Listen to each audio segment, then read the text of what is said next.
Don't believe the hype. Outbound marketing is not actually dead.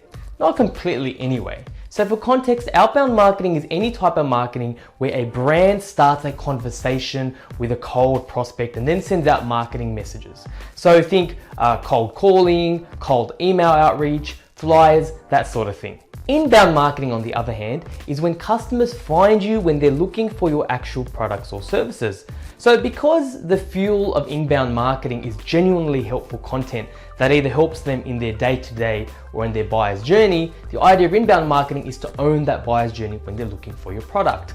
So an example of inbound marketing would be this helpful video series that you're watching. Now, don't get me wrong, I love inbound marketing. We're an inbound marketing agency, for goodness sakes. And inbound is definitely where you should be prioritizing the bulk of your time and your budget. It's just the way people buy and make decisions. In fact, you're likely to get 54% more leads with inbound than using outbound methods, and they're generally 61% cheaper to come by. The point is, if you're just doing outbound marketing, that's a mistake.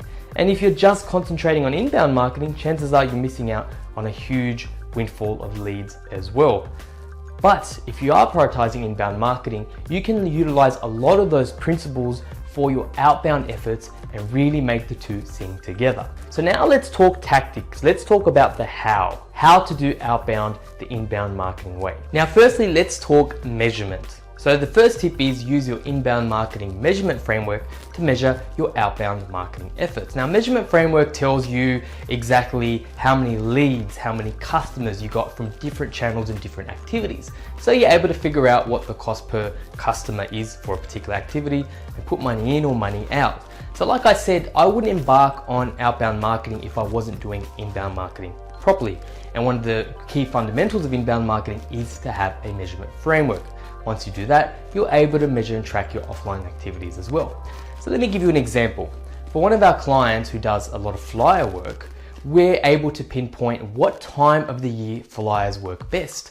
We know what locations work better than others, and even which creative works better than another creative. So what messages are working better than other messages.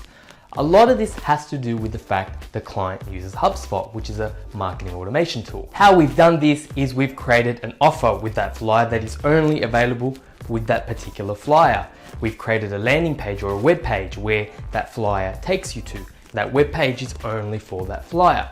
We've even trained the sales reps, so if anyone actually calls in with that offer, to mark down into HubSpot where this person came from and to attribute that lead to that flyer offer. When we run our monthly reports, we're able to see how many leads came from that offer, but more importantly, customers. Now let's talk about cold calling the inbound way. However, I wouldn't recommend this for all industries. I wouldn't, for instance, recommend cold calling for B2C, consumer-based industries.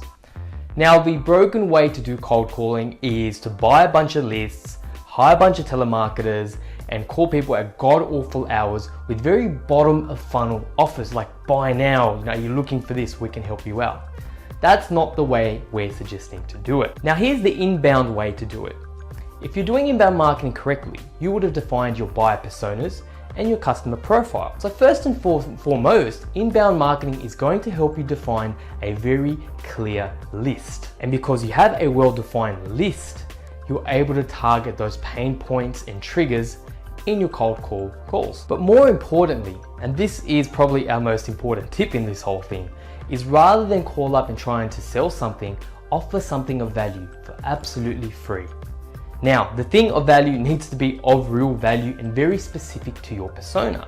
So if you're an accountant targeting the hospitality industry, for example, something of value could be the top 10 deductions that someone can make come tax time.